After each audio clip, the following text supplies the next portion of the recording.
வணக்கம். நான் டாக்டர் ராமநாதன் அர்ச்சனா. இன்றைக்கு 2025 ஆண்டு 8ஆம் மாதம் 29ஆம் தேதி நினைக்கிறேன். This is 29, I guess. Yes, 29ஆம் தேதி வெள்ளிக்கிழமை. ரெண்டு முக்கியமான விடயங்களோட இந்த வீடியோ. முதலாவது விடயம் ராஜித சேனாரத்னவருடைய அரசு. இந்த ராஜித சேனாரத்னன்றது யார், அவர் ஏன் அரெஸ்ட் பண்ணி இருக்கிறார்கள், அவர் பின்னாலே என்னென்ன அரசியல் இருக்கிறது என்பது தொடர்பாக முதலாவது வீடியோ. இரண்டாவது வீடியோ எனக்கு இன்றைய தினம் அனுப்பி வைக்கப்பட்ட அழைப்பு தொடர்பானது. அதாவது ஜனாதிபதி அனுகுமார் சாநாயக்கு 2ஆம் தேதி முல்லைத்தீவு மாவட்டத்துக்கு வருகிறார். ஆகவே அங்கே நடக்கின்ற ஒரு விடயம் சம்பந்தமாக எனக்கு அழைப்பு அனுப்பி வைக்கப்பட்டிருக்கிறது. சோ அது தொடர்பாக இது இரண்டாவது இந்த தகவல் இந்த வீடியோவிலே. ஆகவே விடயத்துக்கு வருவோம். எந்த விடயத்தை எடுக்கும்? முதலாவதாக அனுகுமார் சாநாயக்க அவர்களுடைய வருகை தொடர்பானதாகவும் மற்றும் அவருடைய அந்த அழைப்பு தொடர்பானதாகவும் அந்த அழைப்பின் பின்னால் இருக்கின்ற நல்ல கெட்டவைகள் தொடர்பாகவும் பார்ப்போம். என்னென்றால் எங்களுடைய ஜனாதிபதி அனுகுமார் சாநாயக்க அவர்கள் தொடர்பாக அவருடைய அரசியல் நடவடிக்கை தொடர்பாக ஒவ்வொரு மாற்று கருத்துக்கள் இருக்கிறது. அண்மைய தினங்கள்ல ரணிலை அரசு பண்ணப்பட்ட போது நாட்டுல மக்கள் கொந்தளித்து போயிருந்தோம். தெள்ள தெளிவாக அரசியலை, என்னுடைய அரசியலை சொல்கிறேன், அதை சரியாக எடுப்பவர்களுக்கும் பிழையாக எடுப்பவர்களுக்கும் அவர்கள் பார்ப்பதை பொறுத்ததுதான். நான் சொல்றது செய்வது ஏதாவது பிழையாக இருந்தால் நீங்கள் என்னிடம் நேரடியாக சொல்லலாம். போன வெள்ளிக்கிழமை ரணில் அவர்கள் அரசு பண்ணப்பட்டது நல்ல விடயம் என்றே நான் சொல்லியிருந்தேன். அதுல எந்த சந்தேகமும் இல்லை. நான் அதற்காக போய் நீதிமன்றங்களுக்கு வெளியே நின்று போராடவும் இல்லை. அதே நேரத்தில் அது தொடர்பாக இந்த ஊடக அறிக்கைகளை விடவும் இல்லை. எங்களை பொறுத்த வரைக்கும் தமிழர்கள் நாங்கள் தெற்கில் நடக்கின்ற இந்த அரசியல் சிந்து விளையாட்டுகள் தொடர்பாக ஒரு பார்வையாளராக இருப்பது பெட்டர் என்பது என்னுடைய ஆப்ஷன். அதாவது என்னுடைய ஆப்ஷனாக இருந்தது, என்னுடைய தெரிவாக இருந்தது, என்னுடைய தனிப்பட்ட ஒப்பீனியனாகவும் என்னுடைய அரசியல் ஒப்பீனியனாகவும் நான் ஒரு பார்வையாளராக இருக்க வேண்டும் என்பது முக்கியமானதாக இருந்தது. அப்ப நீங்கள் யோசிக்கலாம், டாக்டர் இப்படி சொல்லிட்டு எதிர்கட்சியினுடைய ஆபீஸ்ல நடக்கிற மீட்டிங்களுக்கு போய் வாராரே என்பது தொடர்பாக நீங்கள் யோசிக்கலாம். இன்றைய தினம் 29ஆம் தேதி இன்றைக்கு காலை 8:30 மீட்டிங் நடந்தது. அந்த மீட்டிங் நான் போயிருந்தேன். ஆனால் எந்த கருத்துக்களையும் தெரிவிக்கவில்லை. போனேன், இருந்தேன், வந்தேன். ஆகவே அந்த வீடியோவை இதோட நான் நினைக்கிறேன். நீங்கள் அதையும் நீங்க பார்க்கலாம். போய் நடக்கின்ற விடயங்களை உன்னிப்பாக அவதானிக்கிறோம். எங்களுடைய கருத்துக்களை தெளிவாக கொள்கைகள் மாறாமல் நாங்கள் சொல்லுவோம், வருகிறோம். அவ்வளவு. நாளை அனுகுமார் சாநாயக்க அவர்களுடைய கட்சியிலிருந்து அழைப்புகள் வந்திருக்கிறது. அவர்கள் செய்கிற நல்ல விடயங்கள் தொடர்பாக போகின்ற போது அது தொடர்பாக நாங்கள் போவோம். அதில் எந்த சந்தேகமும் இல்லை. சோ உங்களுக்கு தெரியும், எங்களுடைய வடக்கு மாநிலத்திலே சுமந்திரன் அவர்களால் அரசியல் நோக்கத்துக்காக கொண்டு வரப்பட்ட கருத்தாலே எதிர்த்தவன் நான். ஏனென்றால் தமிழ் மக்களுடைய வயிற்றுல நாங்கள் அரசியல் செய்து வயிற்றில் அடிக்கக்கூடாது என்பதில் நான் தெளிவாக இருக்கிறேன். அவை அதை தெளிவாக எதிர்த்தவன் நான். அந்த அடிப்படையில அனுகுமார் சாநாயக்க அவருடைய கட்சி பாராளுமன்றத்துல கூட ஒரு முஸ்லீம் உறுப்பினர் சொல்லியிருக்கிறார், பைத்தியர் அர்ச்சுனா நேர்மையானதாக தன்னுடைய கருத்துக்களை வெளியிட்டிருக்கிறார். இந்த அரசியல் ரீதியிலான கருத்தாலை அவர் நேர்மையாக எதிர்த்திருக்கிறார் என்று அனுகுமார் சாநாயக்கருடைய முஸ்லீம் பாராளுமன்ற உறுப்பினருடைய பேர் தெரியவில்லை, அவர் தெரிவித்திருந்தார். நீங்கள் பார்த்திருக்கலாம்.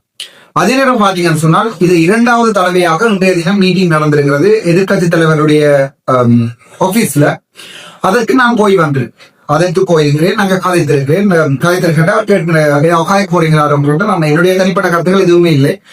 ஒரு அரசியல் எதிர்கட்சியாக நான் தங்களுடைய அழைப்பை ஏற்று வந்திருக்கிறேன். ஏதாவது என் சார்பில் மக்கள் சார்பில் செய்ய முடிந்தால் நீங்கள் தெளிவாக என்னிடம் கேட்கலாம். நான் 100% சப்போர்ட்டை தருவேன் சொல்லி கட்சி தலைவருக்கும் அங்கே இருக்கின்ற பாராளுமன்ற உறுப்பினருக்கும் சொல்லியிருக்கேன். ஆகவே அந்த கல்லர்கள் எல்லாம் ஒன்றாக கூடுகிறார்கள் எதிர்கட்சியில அதுல அர்ச்சுனாவும் போய் இருக்கிறாருன்னா நீங்க கதைக்கலாம். போவதற்கு முதலும் வீடியோ ஒன்றினை போட்டு நான் போகிறேன் என்று சொன்னவன் நான். போய் என்ன விடயங்கள் கதைக்கப்பட்டது என்பது தொடர்பாகவும் தெளிவாக நான் என் மக்களுக்கு சொல்லியிருக்கிறேன். எனக்கு வாக்கு போட்ட என்னை அரசியலிலே வைத்திருக்கின்ற என்னுடைய தமிழ் மக்களுக்கும் முஸ்லிம் மக்களுக்கும் சிங்கள மக்களுக்கும் என்னை ஆதரவு தந்து கொண்டிருக்கிற சிங்கள மக்களுக்கும் முஸ்லிம் மக்களுக்கும் நான் அது தெளிவாக சொல்றேன். ஒரு வீதியை போக முன்னம் நான் போகிறேன் என்று சொல்லிவிட்டு தான் போறேன். அதே நேரம் போயிட்டு என்ன கதைக்கப்பட்டது என்பது தொடர்பாக தெரிவிக்கக்கூடிய அளவான கருத்துக்களை நான் சொல்கிறேன். மற்றாக்கள் அந்த மீட்டிங்ல என்ன கதைத்தார்கள் என்பது எனக்கு தேவையில்லை. நான் என்ன கதைத்தேன் என்பதை வெளியாக சொல்லினேன். ஒரு மீட்டிங்ல எடுக்கப்பட்ட முடிவுகள்ல நான் அங்க பங்கு பெற்றுகிறேன் என்றால் அந்த முடிவுகள் என்ன எடுக்கப்பட்டது என்று சொல்ல, அதாவது நான் ஆமோதிக்கின்ற முடிவுகளை சொல்லுவேன். நான் எதிர்க்கின்ற முடிவுகளை சொல்லி பிரயோசனம் இல்லை. ஆகவே அந்த விடயங்கள், அதாவது மீட்டிங் ஒன்றுக்கு போய் அங்க நடக்கின்ற விடயங்களை வெளியாக சொல்பவன் நான் இல்லை. பட் என்று நான் 29ஆம் தேதி கூட ஒரு மீட்டிங் கொண்டு எதிர்கட்சி அலுவலகத்துல என்ன அழைக்கப்பட்ட போது நான் போயிட்டு வந்திருந்தேன். அங்கே கதைக்கப்பட்ட விடயங்கள் தொடர்பாக சிங்கள வாய்ஸ் கட் ஒன்றும் நான் போட்டிருக்கிறேன். மீடியாவை நீங்கள் பார்க்கலாம். அதாவது அவர் எதிர்கட்சியாக சேர்ந்து அரசாங்கத்தை கவிழ்க்கிறதுக்கு முயற்சி செய்கிறீர்களான்னு கேட்டுட்டவர். நான் அப்படியானவன் இல்லை. நான் அப்படியானவனாக இருந்தால் 2ஆம் தேதி எங்களுடைய ஜனாதிபதி, எங்களுக்கும் எல்லாருக்குமே ஜனாதிபதி ஒரு ஆள் தான். எதிர்கட்சிக்கும் ஜனாதிபதி அவர் தான். எதிர்கட்சி அவருக்கு வாக்களிக்காத 48 லட்சம் சஜித் பிரேமதாஸ் அவர்களுக்கு வாக்களித்தவர்களுடைய ஜனாதிபதியும் அவர் தான். ஆகவே அதுல எந்த சந்தேகமும் இல்லை. நான் சொல்லிக்கிறேன், அரசாங்கத்தை கவர்க்கிற வேலை தமிழனாக நாடினேன். என்னுடைய தமிழ் இனத்திற்கு எதிராக எந்த பேரினவாத அரசாங்கமும் பேரினவாத கட்சிகளும் ஏதாவது நடவடிக்கை எடுத்தால் அதை நான் எதிர்ப்பேன். என்னால இந்த ஹர்த்தாலை 100% வெற்றிகரமாக கொண்டாடி இருக்க முடியும், நடத்தி இருக்க முடியும். ஆனால் அதில் பிரதிபலன்கள் அரசியல் லாபமே ஒழிய, எனக்கே ஒழிய பொதுமக்களுக்கு அல்ல.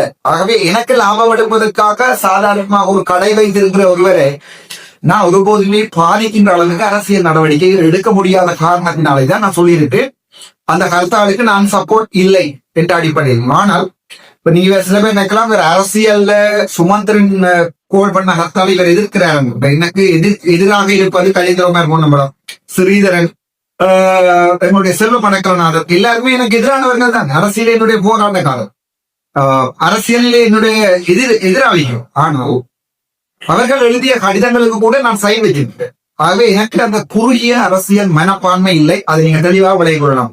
என்னுடைய சிந்தனைகளையும் என்னுடைய ஐடியாக்களை கௌசல்யாவுக்கு கூட விளங்கிக் கொள்ளாத சந்தர்ப்பத்தில் பொதுமக்களுக்கு சரி கஷ்டமா இருக்கும். ஆனால் காலப்போக்கில் நீங்கள் அதை விளங்கிக் கொள்வீர்கள். நான் எதை நோக்கி சிந்திக்கிறேன், என்னுடைய எண்ணம் எதை நோக்கி இருக்கிறது. ஒரு காலத்தில் எங்களுடைய கொடி பறக்க வேண்டும் என்பதுதான் என்னுடைய அரசியலை ஒழிய அதை கதைத்தோ அடிவட்டோ பிரச்சனைப்பட்டோ பாராளுமன்றத்திலே எடுக்க வேணும் ஜனநாயக முறைப்படி என்பதுதான் என்னுடைய கோரிக்கையை ஒளி. ஒருபோதுமே நான் அனுர குமாரசாநாயகருடைய அரசாங்கத்துக்கு எதிரானவனோ அல்லது இனிமேல் வரப்போகின்ற இந்த ஒரு அரசாங்கத்துக்கு எதிரானவனாகவோ இல்லை. எந்த அரசாங்கம் வந்தாலும் நான் அதை எதிர்ப்பேன். அதை தமிழ் மக்களுக்கு தலைவர் தெளிவாக சொல்லியிருக்கிறார். உங்களுடைய எதிரி யார் என்று ஒரு ஊடகவியலாளர் கேட்ட கேள்வி தலைவர் தெளிவாக பதிலொன்றை சொல்லியிருக்கிறார். இவன் ஒருவன் என் இனத்தை எதிர்க்கிறானோ அவனின் எதிரி என்று. அதை என் பாராளுமன்ற உரையும் கூட நான் சொல்லியிருக்கிறேன். என் இனத்தை இந்த சிங்கள தேசத்தில் இருக்கிற ஒருவன் எதிர்ப்பானாக இருந்தால் நான் அது எதிரி. அது என்னுடைய இனத்தில் இருக்கின்ற யாராக இருக்கட்டும், என்னை எதிர்க்கின்ற சிறிதரனாக கூட இருந்தால் கூட அவருக்கு மொழி தெரியாது என்பதற்காக மட்டம் தட்டி விமல் ரத்நாயகம் கதைக்கின்ற போது நான் அங்கே தெளிவாக சொல்லியிருந்தேன். எழுப்பி பாயிண்ட் கூட கேட்டு விமல் ரத்நாயக் அவர்கள் பிழையான கருத்தை தெரிவிக்கிறார்கள் சொன்ன போது கௌரவ அமைச்சர் விமல் ரத்நாயக்க கூட சொல்லியிருக்கிறார், ஆம் டிரான்ஸ்லேஷன் பிழையத்தான் மன்னித்துக் கொள்ளுவோம், காட்டி தந்தமைக்கு நன்றி என்று. சோ அவர்கள் கூட அதை ஏற்றுக்கொள்கிறார்கள். இப்ப என்னோட பரம எதிரியாக என்னை பார்க்கின்ற அன்றகுமார சாரநாயக அரசாங்கம், நான் இருந்தால் வடக்கிலே அவர்களுடைய அரசியல் கோபம் நினைக்கின்ற விமல் ரத்நாயக்க, எங்களுடைய அமைச்சர் சந்திரசேகர், ஆளுங்கட்சி பாராளுமன்ற உறுப்பினர்கள் ரஜீவன், கௌரவ தம்பி இளங்குமரன் கூட என்னை அரசியல தான் எதிர்க்கிறார்கள், என்னை பர்சனலாக யாருக்கும் எதிர்ப்பதில்லை. நாளே தினம் அல்ல 2ஆம் தேதி எனக்கு அழைப்பு வந்திருந்தது, எனக்கு தனிப்பட்ட அழைப்பு வந்திருக்கிறது. என்னுடைய பேருக்கு அரசாங்க கட்சியில இருக்கும், அதாவது கட்சி என்பதை விட நான் உங்களை காட்டுகிறேன், அதை காட்டினா போயிட்டு அரசாங்கத்தினுடைய பெருந்தோட்டத்துறை சரிதான் உங்களுக்கு பெருந்தோட்டத்துறை அமைச்சர்ல சரிதான் பெருந்தோட்டத்துறை அமைச்சர்ல இருந்து எனக்கு அழைப்பு அனுப்பப்பட்டிருக்கிறது. அந்த அனுப்பை காடுகிறேன். அதாவது 2ஆம் தேதி காலை 10 மணி, 2ஆம் தேதி காலை எங்கடா அந்த டவுன்லோட் பண்ணினா இதுலயே நினைக்கிறேன் அல்பத்திலே ஆகிருக்கலாம். 2ஆம் தேதி காலை 10 மணிக்கு அன்றகுமார சாநாயக அவர்களுடைய காணையில வாட்ஸ்அப் விழாக்கு அன்றகுமார சாநாயக அவர்களுடைய தலைமைத்துவத்துல முல்லைத்தீவுல ஏதோ ஒரு அம்மன் கோயில், இந்த அம்மன் கோயில்களை நான் போடுறேன். ஒரு நிமிஷம் போறோம், ஒரு நிமிஷம் பேச்சு தான் வந்து காணிங்க. சரி பார்க்கலாம், நான் காய்ச்சி முடி முன்னம் காட்டுறேன். அனுரகுமார சனாயக் அவர்களுடைய தலைமையில 2ஆம் தேதி முள்ளிய வளைய நினைக்கிறேன் அங்கே நடக்கின்ற தென்கு முக்கோணம், அதாவது வந்து தென்னை பயிற்சிகை தொடர்பான அவருடைய முதலாவது நடவடிக்கையை வடக்கிலிருந்து ஆரம்பிப்பதாக விமல் ரத்நாயக் அவர்கள் அண்மைய தினத்துல சொல்லியிருந்தார். சோ அந்த நடவடிக்கைக்குரிய இன்விடேஷன் எனக்கு அனுப்பப்பட்டிருக்கேன். சரிதானே? அந்த இன்விடேஷன்ல இப்ப நான் அரசாங்கத்துக்கு எதிரானவன், ஒரு கெட்ட அரசியல்வாதி, இவர்களுடைய அரசியல்ல வந்து நான் பிரச்சனையானவனாக இருப்பேன் என்று நான் நினைத்திருந்தால் அவர்கள் எனக்கு அந்த இன்விடேஷனை அனுப்பியிருக்க மாட்டார்கள். அதுல வந்து தெளிவாக நீங்க வழங்கி இருக்கணும். இன்விடேஷன் ஆரம்பிச்சுக்கலாம். இன்விடேஷன் ரைட் கூட ஓகே. இந்த நடக்கிறது பிடிஎஃப் அனுப்பவர்கள் டவுன்லோட் ஆகல.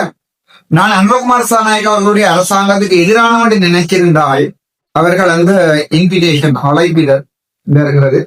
அதுல வளரும் தேசத்துக்கு முடிவற்ற செழிப்பு கப்துகு சவியா என்ற பேர்ல 2025ஆம் ஆண்டு பி.கே. பிரபாத் சந்திர கீர்த்தி செயலாளர் கௌரவ ராமநாதன் அர்ச்சுனா போட்டு இந்த அழைப்பு வந்திருக்கு. நான் அரசாங்கத்துக்கு எதிரானவன், அரசாங்கத்தை குழப்பவனும், அரசாங்கத்தை இல்லாம பண்ணணும் என்றால் அவர்கள் என்ன செய்யலாம்? இந்த இன்விடேஷன்ல வர நான் அங்க வந்து குழப்படி செய்யலாம், ஏதாவது கேள்விகள் கேட்கலாம். நாயக்கர்கிட்ட அவருடைய பதில் சொல்ல முடியாத 1000 கேள்விகளை கேட்கலாம்.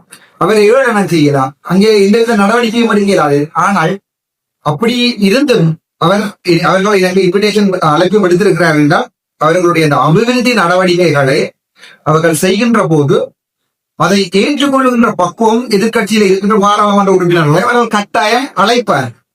இந்த வீடியோவை ஜேவிபியை சப்போர்ட் பண்ணுகின்ற சகல பேரும் பார்க்கணும்னு ஆசைப்படுறேன் என்றால் கட்டாயம் அழைப்பார்.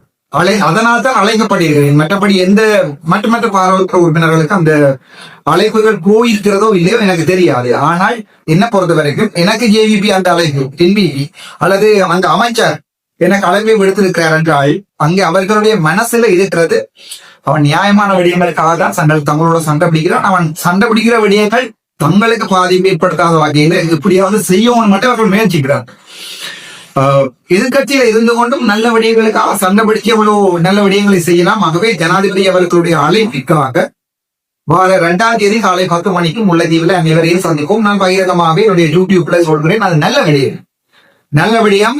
இவர்கள் செய்கின்ற விடயம் உள்ளூராட்சி சபையோ மாகாண சபை தேர்தலை நோக்கியதாக இருந்தாலும் அது தமிழ் மக்களுடைய லாபகரமான ஒரு செயற்பாடு என்ற அடிப்படையில அதற்குரிய 100ல் 1000 மடங்கு சப்போர்ட்டையும் நான் கட்டாயம் பண்ணுவேன். ஆனால் என்னை அரசியல் ரீதியாக அல்லாமல் இந்த போலீசாரை போட்டு அரஸ்ட் பண்ணுகின்ற அதுகளை அவர்கள் செய்தால் அதையும் நான் எதிர்ப்பு. ஒரு எதிர்கட்சியிலிருந்து அவர்களுக்கு டமேஜை ஏற்படுத்துவது நான் தான். அது கூட சிங்கள உரைகளை பார்த்து அதில் உள்ள கொமெண்ட்களை பார்த்தீங்கன்னா தெரியும். எதிர்கட்சியிலிருந்து கூட டமேஜை ஏற்படுத்துவது நான். ஆகவே அவர்கள் நினைக்கிறார்கள் என்றால் சரி, அவன் கதைகள் சரி என்றால் செய்வோம். அது எனக்கு சந்தோஷம். நான் பிழையான விடயங்களை கதைக்கின்ற போது ஒரு நாளும் கூட அண்மைய தினத்துல பாராளுமன்றத்துல நான் ஒரு நல்ல நண்பரோட ஜேவிபியுடையது கதைக்கும் போது ஐயப்பா படம் அப்புறம் கதாகரம் படிந்து அதை நான் கதைக்கிற போது அப்ப அவர் என்ன சொன்னபடி என்னன்னா, உங்க அபித்தை காப்பைக்கா நீ எங்களோடு வந்தவன் கொண்ட கடவுள் எதிர்பார்க்கணும், கொண்ட மாயப்பொடி கொண்டிருக்காப்பா நீ எங்களோட வந்தாங்க. நாங்கள் கதைப்பது பழைய அரசியல்வாதிகள் செய்த ஊழல் தொடர்பாக உன் தொடர்பாக இல்லை. நீ தாயம் மூடிக்கொண்டிரு. எதிர்கட்சியில இருந்து நாங்க சொல்றது எல்லாருக்கும் இருக்கிற எதிர்கட்சியில இல்ல, நீ பேசாம இருக்காப்பா நாங்க உன்னோட சண்டை வரையில. ஆகவே அந்த அடிப்படையில கௌரவ ஜனாதிபதி அவர்களுக்கும் கௌரவ அமைச்சர் என அனைவருக்கும் முக்கியமாக சந்திரசேகர் அவர்களுக்கும் மற்றது பெருந்தோட்டத்துறை பிரதி அமைச்சர் அவர்களுக்கு பிரபு இல்ல பிரதீப் அவர்களுக்கும் இந்த அழைப்பிதழுக்குரிய உண்மையான நன்றிகளையும், அதே நேரத்துல வடக்கு மாநிலம் என்று பாத்தீங்கன்னு சொன்னால் கிரிக்கெட் ஸ்டேடியம் மட்டதீவுல வருகிறதால் எல்லாரையும் விட சந்தோஷப்படுவோம் நான்.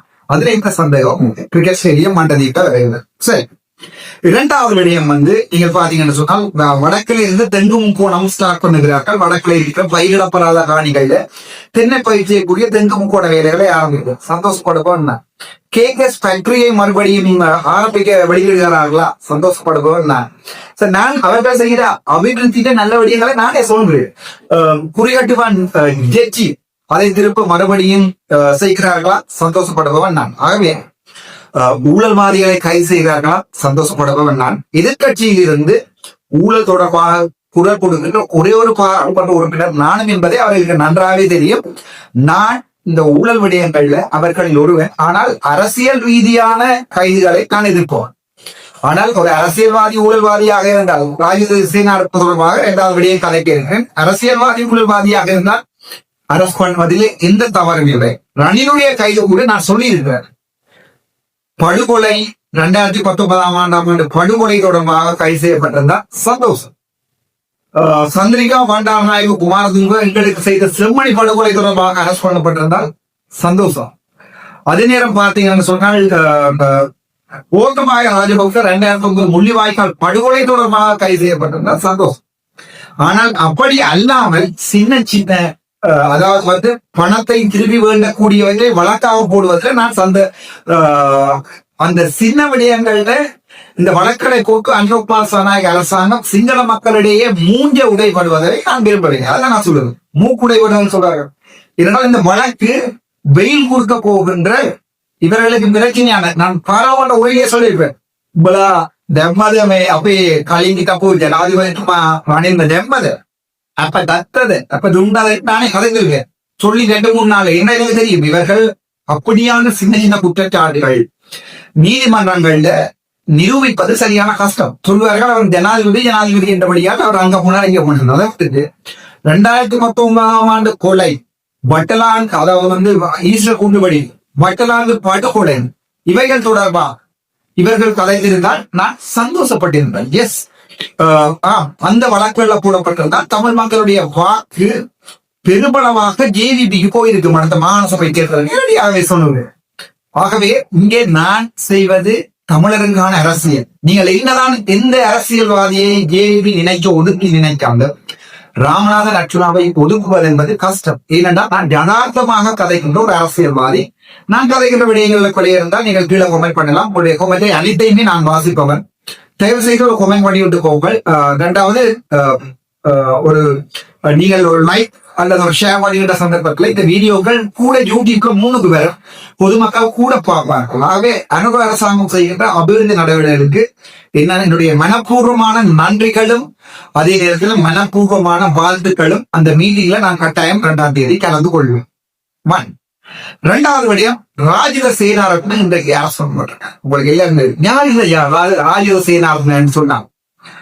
ரணில் விக்ரமசிங்கனுடைய வலது கை கோடாலி என்றே சொல்லலாம். ரணில் விக்ரமசிங்க முன்னாள் சுகாதார அமைச்சர். அப்போது நான் 2016, 15, 14, 15 எல்லாம் சுகாதார அமைச்சர் தான். ராஜித சேனாரத்ன உண்டாவும் தெரியாதவன் யாரும் இருக்க முடியும். அந்த அளவுக்கு ஒரு பெரிய ஒரு கொடுங்கோல் சுகாதார அமைச்சர் அந்த காலத்துல சொல்லலாம்.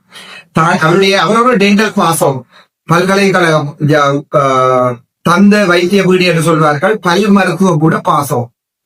ராஜித சேனாரத்னா சுகாதார அமைச்சராக பல தடவைகள் பண்ணியுள்ளார். அவருடைய காலத்துலதான் சாவச்சேரி ஆஸ்பத்திரி சாவச்சேரி ஆதார வைத்தியசாலை 2 MS மேப் ஒரே காலத்துல இருந்தது.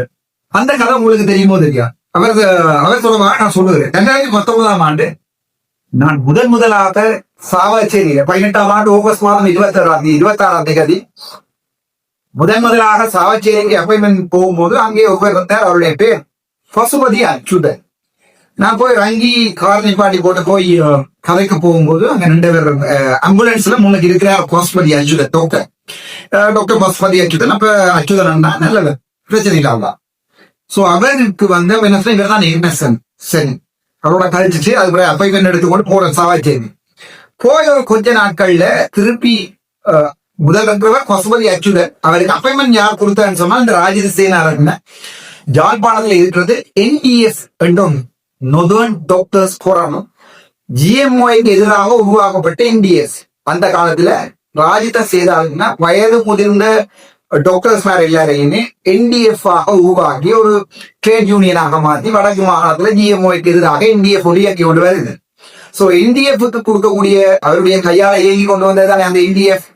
சோ அந்த NDF-க்கு கொடுக்கக்கூடிய முதலாவது அப்பாயின்மெண்ட் தான் டாக்டர் பசுபதி அச்சுதனுக்கு எந்த ஒரு தகைமைகளும் இல்லாமல் ஒரு சீனியர் மெடிக்கல் ஆபீசர் என்ற அடிப்படையில மாத்திரம் ஒரு மாஸ்டர்ஸ், ஒரு MSc கம்யூனிட்டி மெடிசினோ, அட்மினிஸ்ட்ரேஷனோ, ஈவன் செக்ஷுவல் மெடிசினோ, ஒரு டிப்ளோமாவோட இல்லாத ஒரு NDF பிரதானமான ஒரு கையாளுக்கு 2019ஆம் ஆண்டு acting superintendent, medical superintendent, base hospital சாவகச்சேரியில் அப்பாயின்மெண்ட் கொடுக்கப்படுது.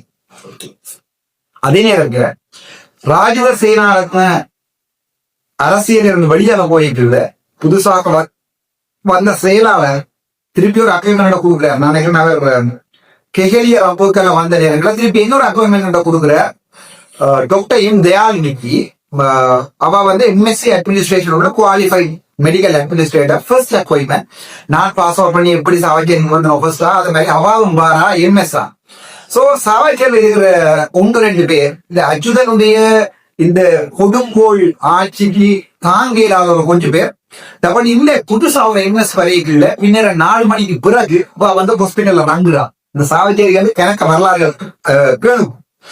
4 மணிக்கு பிறகு வரும்போது அங்கே இருக்கிற AO என்று சொல்லப்படுகின்ற அட்மினிஸ்ட்ரேட்டிவ் ஆஃபீஸருக்கு சொல்லப்படுகின்ற ஒரு மேனேஜ்மெண்ட் அசிஸ்டன்ட், அவன் அட்மினிஸ்ட்ரேட்டிவ் ஆஃபீஸர் இல்ல. 4 மணிக்கு பிறகு அந்த புத்தகம் MS புத்தகம், அந்த MS புத்தகம் வந்துக்கிறா சார்.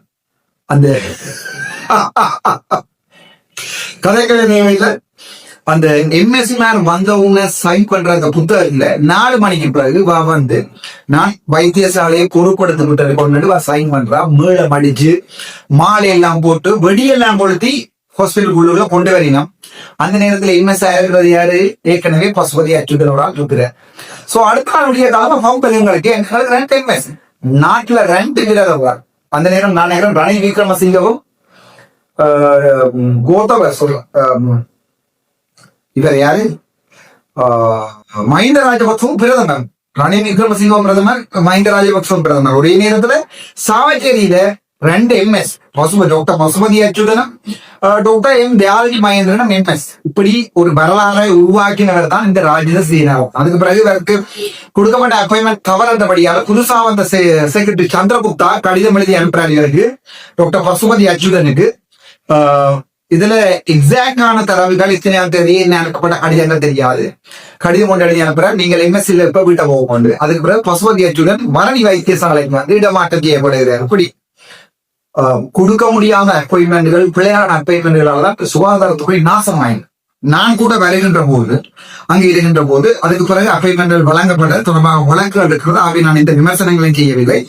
பழைய இந்த விடயங்கள் தொடர்பாக புதுமாக சாவச்சேரி வைத்தியசாலை இன்டெக் நீட்டக்கில் 2018-17ஆம் ஆண்டுகள்ல இருந்து நான் ஃபாலோ பண்ணப்படுகின்ற பிரச்சனையான ஒரு வைத்தியசாலையாக இருந்து வந்தக்கூடிய காரணம் இந்த அரசியல்வாதிகள் செய்கின்ற இதோட யாழ்ப்பாணத்துல நடந்த சின்ன உதாரணம்.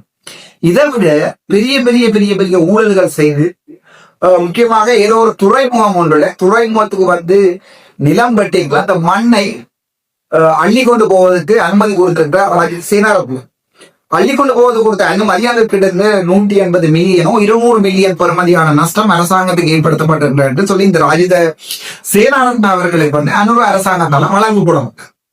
வழக்கப்பட்டும் அந்த வழக்குகளும் வந்து என்னுடைய இவர் வந்து ஆஜராகவில்லை. யாரு? ராஜித சேனாரத்ன கிட்டத்தட்ட 1.5 மாதங்களாக ஆஜராகவில்லை. எல்லா இடமே நோட்டீஸ் சொல்லி பார்த்தாங்க. இவர் பிடிவராது வழங்கப்பட்டது. அதுக்கு இவர் போய் சுப்ரீம் கோர்ட்ல தன்னை அரெஸ்ட் பண்ண கூடாது என்ற அடிப்படையில ரிட் ஒன்றை கோல் பண்ணவர். அந்த ரிட்டையும் அவர்கள் ஏற்றுக்கொள்ள. சோ அவர்கள் ஏற்றுக்கொள்ளாதபடியாக ஒவ்வொரு இடமிடமா ஒளிஞ்சொழித்து கடைசியாக இன்றைய தினம் காலை 10 மணிக்கு கோட்டை நீதிவான் நீதிமன்றத்துல சரணடைந்திருக்கிறார்.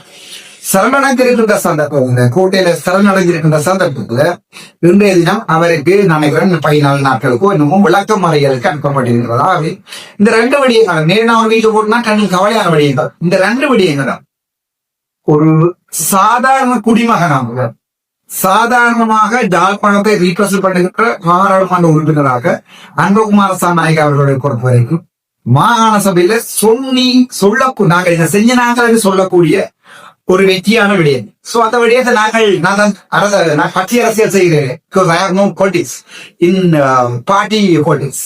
சோ நான் கட்சி அரசியல் ஒருபோதுமே செய்வதில்லை. ஆகவே இந்த ரெண்டு விடயங்களையும் தமிழ் மக்களுடைய குழந்தை என்ற அடிப்படையிலையும் நாட்டு பிரஜை என்ற அடிப்படையிலையும் நான் இந்த ரெண்டு விடயங்களையும் சந்தோஷப்படும். ஆனால் எங்களுடைய தமிழடியான் ஒரு முகக்குத்த பதிவு ஒன்றை போட்டிருந்தார். என்னென்றால், இப்போதைக்கு இருக்கிற பாராளுமன்ற உறுப்பினர்களும் சரி, ஜனாதிபதியும் சரி, அன்றகுமார் திசாநாயக்க அவர்கள் சொல்வதை செய்து கொண்டிருக்கிறார். ஆகவே அன்றகுமார் திசாநாயக்க அவர்கள் செய்வது நியாயமான வேலை, வெற்றி ஏவேவா என்ற அடிப்படையில் எங்கள் தமிழடியானவர்கள் ஒரு முகப்புத்தக பதிவு ஒன்றை போட்டிருந்தார். அதாவது நேற்றைய தினம் இன்னொரு பதிவு ஒன்றை போட்டிருந்தார். எதிர்கட்சியில இருக்கிறார்கள்லாம் கூவிறீங்க, நீங்க இப்ப இந்த 5 மாகோபுர மதேஷோ அது 5 ஊழல்வாதிகளை இந்தோனேஷியாவில நேற்று அரசு பண்ணி இருக்கிறார்கள். மாபெரும் அண்டவல் கடத்தல்காரர் 5 பேரை இந்தோனேஷியாவில இலங்கை அரசாங்கத்தினுடைய போலீஸும் இந்தோனேசிய போலீஸும் சேர்ந்து அரசு பண்ணி இருக்கிறார். சோ அந்த விடயத்தை போட்டு எங்களுடைய தமிழடியானவர்கள் போட்டிருந்தார். இப்ப சொல்லுங்கடாப்பா எதிர்கட்சிக்காரர்களே, நீங்க இந்த விடயத்துல நீங்க அன்றகுமார் திசாநாயக்க செய்ய மாட்டாங்கன்னு சொன்னீங்க தானே, செய்திருக்கிறேன் பாத்தீங்கன்னா. எஸ், நான் ஒரு எதிர்கட்சியில இருக்கிற பாராளுமன்ற உறுப்பினரும் கட்சி தலைவர் என்ற அடிப்படையில என்ன பொறுத்த வரைக்கும் எஸ், அது நல்ல விஷயம். அன்றகுமார் திசாநாயக்கிலிருந்து நாங்கள் இப்படியான விடயங்களை கூட எதிர்பார்க்கிறோம். ஆகவே நான் தமிழடியானுக்கு நேர ஒரு பதில் என்னை பற்றி நல்ல வீடியோக்களை போட்ட என்னுடைய ஆதரவாளமாக இருக்கிறான் என்று சொல்லி என்னுடைய செம்பண்டு பேஞ்சு வேண்டப்பட்ட தமிழடியானுக்கு இந்த வீடியோவை நான் போடுறேன். என்னென்னால், எஸ், அவர் செய்யறது நல்லா நினைக்கிறேன். தமிழடியானுக்கு ஒரு 100 வீதம் அதுல சந்தோஷம் இருந்தால் என்ன பொறுத்தவரைக்கும் 1000 வீதம் நான் சந்தோஷப்படுறேன். தமிழ் மக்களுடைய சார்பாக, இந்த நாட்டு பிரஜைகளுடைய சார்பாக சந்தோஷப்படுறேன். ஆனால் தமிழடியான் இதே கொள்கையை ஞாபகம் வச்சிருக்கவனும் எப்ப என்றால், தமிழர்களுடைய இனப்பிரச்சனை தொடர்பாகவும் திரும்பவும் தமிழடியானுக்கு இந்த வீடியோ தமிழ் மக்களுடைய இனப்பிரச்சனை தொடர்பாக, செம்மணி புதைகுழி தொடர்பாக, 2019 நடந்த ஈஸ்டர் குண்டு தாக்குதல் தொடர்பாக, திருவோணமலையிலே கொலை செய்யப்பட்ட 4-5 மொரட்டுவ பல்கலைக்கழக மாணவர்கள் தொடர்பாக, 2009 நடந்த 2009 நடந்த மாபெரும் இன அழிப்பு தொடர்பாக இந்த கையில் சேனல் போக்கினுடைய ஆதாரங்கள் உண்மையா இல்லையா ஏற்றுக்கொள்கிறாரா என்பது தொடர்பாக, இலங்கை தமிழர்கள் இந்த நாட்டில ஒன்றாக வாழக்கூடிய 2வது தேசிய இனம் என்று ஏற்றுக்கொள்கிறார்களா இல்லையா என்பது தொடர்பாக, இலங்கை தமிழர்களுக்கு சம உரிமை கொடுத்து குறைந்த பட்சம் இந்தியா அல்லது அமெரிக்கா போன்ற மாநில சுயாட்சி, மாநில போலீஸ் அதிகாரங்கள், மாநில காணி அதிகாரங்களை வழங்குவதில் அன்றகுமார் திசாநாயக்கருடைய கருத்து தொடர்பாகும். காணாமல் ஆக்கப்பட்டவர்கள் போல் தொடர்பாகும். இப்படியே எண்ணிக்கொண்டே போகலாம். அரசியல் கைதிகள் தொடர்பாகும், பிடிஏ தொடர்பாகும், எதிர்கட்சியில் இருக்கிற பாராளுமன்ற உறுப்பினர்களை கதைங்க விடாமல் சின்ன சின்ன வழக்குகளை ஹெட்லைட் ஓடினது, ராஜகாரிய பாலாகிரிம போன்ற பிரஜாதந்திரவாதி மர்தனை என்ன, அதாவது ஜனநாயக அடக்குமுறை தொடர்பாக இப்படி கணக்கு விடயங்களை நான் கலைக்கலாம்.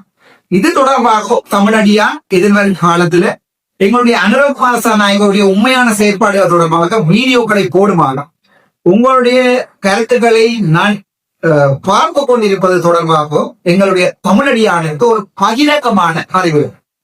2வது, வடக்குல 12 வடக்குல நடக்கின்ற 12 இந்த கையில 5, 10, 12 11, 12 வடக்கிலே நடக்கின்ற வைத்தியசாலைகள் நடக்கின்ற ஊழல்கள் தொடர்பாக, டிசிசி மீட்டிங்களிலே சுட்டிக்காட்டப்பட்ட ஊழல் தொடர்பாக இன்று வரைக்கும் அரசாங்கம் நடவடிக்கை எடுப்பது தொடர்பாக, யாழ்ப்பாணத்துல இருக்கிற அல்லது வடக்கு மாநிலத்துல இருக்கிற ஆடிட்ட சொல்ல ஒரு பெண் வைத்தியரை 5 வருடம் வெளிநாடு ஒன்றுக்கு டூர் ஒன்று போயிட்டு வந்து அந்த 5 வருடங்களுக்கு சம்பளம் போட்டு அதற்கு பிறகு அவரை சேவையில் இணைத்துக் கொண்டது தொடர்பாக, இப்படி ஊழல்கள் தொடர்பாக, COVID-19 காலத்தில் வந்த டொனேஷன்கள் தொடர்பாக, யாழ்ப்பாணம் போதனா வைத்தியசாலைக்கு வழங்கப்பட்ட டொனேஷன் தொடர்பாக, அந்த விடயங்கள் தொடர்பாக, வழக்குகள் தொடர்பாக, சில வழக்குகள் தொடர்பாக நேரடியாக சொல்லணும். எங்களுடைய தமிழடியானுடைய கருத்தை நிர்வாகம் என்னென்றால் நான் நேற்று தினம் பார்த்தேன் ராசா 1-2 பேர் சில டிக்டோக்காரர் இப்ப அனுகுமார் சாநாயக்க பிரவாரணத்துக்கு சமனாக தேசியத்துல இதுதான் எங்களுடைய தமிழ் மக்களுடைய ஒரு என்ன பொறுத்த வரைக்கும் சாபம். அற்ப சந்தோஷம் என்று சொல்லுவார். இந்த அற்ப சந்தோஷத்துக்கு அனுபவிக்கிறதுல தமிழன் மாதிரி கேவலமான இனம் எந்த இனமும் இல்லை. நல்ல உதாரணம் சொல்லுவேன். மஹிந்த ராஜபக்ச அரசாங்கத்துக்கு வந்த காலத்துல அப்பா தலைவரோட சமாதானத்துக்கு வந்துட்டா அடிச்சாங்க 2009 இனத்தோடு அழிஞ்சு போனான். 2010ஆம் ஆண்டு திருப்பி மறுபடியும் அந்த தேர்தல்ல எங்களுடைய சரகோன்சேகாவை திருப்பி ஒரு சிற்றின்பம் கண்டோம். 2015 மைத்திரியே சிற்றின்பம் கண்டோம். 2019ஆம் ஆண்டு மறுபடியும் கோத்தபாய வருகின்ற போது சுவர்கள் எல்லாம் படங்கு சிற்றின்பம் கண்டோம். 2022ஆம் ஆண்டு ரணில் வருகின்ற போது 2019ஆம் ஆண்டு நடந்தக்கூடிய வேலைகளில திருப்பியும் சிற்றின்பம் கண்டோம். 2025ஆம் ஆண்டு அனுகுமார் வருகின்ற போது மாபெரும் பேரின்பம் போன்ற ஒரு சிற்றின்பத்தை கண்டு கொண்டிருந்தோம். சரி, அப்ப கேட்கலாம் இல்லையா டாக்டர், எல்லாரும் கூடாதுன்றாங்க. எல்லா சிங்கள அரசியல்வாதிகள் கூட என்ன செய்கிறது? ஏனென்றால் இந்த சொன்ன இந்த உதாரணங்கள் அவ்வளவு சகல பெற்றிருந்தோம். எங்களுடைய இனம் அழிந்ததுக்கு காரணம் சிற்றின்பம் காணுகிற தமிழ் அரசியல்வாதிகள் மட்டும்தான். நாங்கள் தான் போய் கலைச்சு டீல் அடிச்சு அந்த பிரச்சனையை மழைப்பி 2019ஆம் ஆண்டு சர்வதேச விசாரணையை மழைப்பி எல்லாம் செய்தாங்க. ஆகவே தமிழடியானுக்கு இந்த விடயங்கள் தொடர்பாகவும் வீடியோக்களை போடுவோம்.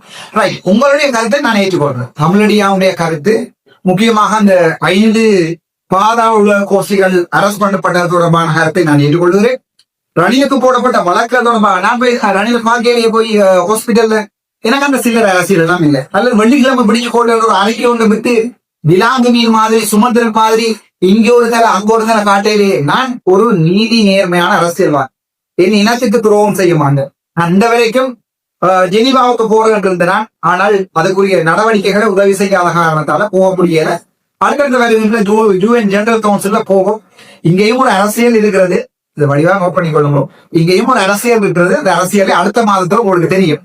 கொஞ்ச நாளைக்கு வெயிட் பண்ணுவோம். அரசியல் அவசரப்படாது.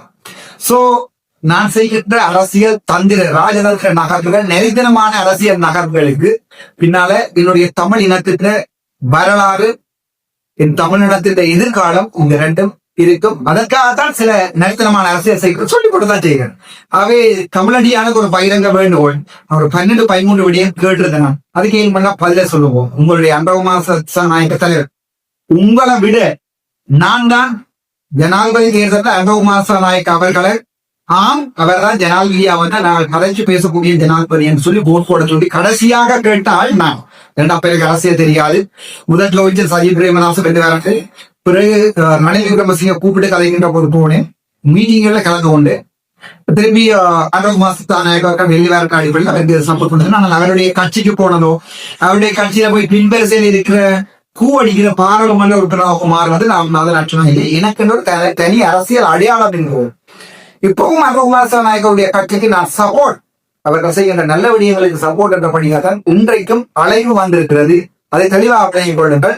சோ நான் கேட்ட கேள்விகளுக்கு பதில் சொல்லுவீர்கள் என்ற நம்பிக்கையில எதிர்காலத்தில் நோக்கி சிந்திச்ச வண்ணம் அடுத்த மாதம் ஒரு ட்விஸ்ட் இருக்கிறது, நெறித்தனமான ட்விஸ்ட் இருக்கிறது. அது வரைக்கும் வெயிட் பண்ணுவோம். நன்றி வணக்கம். அதே இனத்திற்கான ட்விஸ்ட், அது வரைக்கும் வெயிட் பண்ணுவோம். நன்றி வணக்கம். டாக்டர் ராமநாதன்.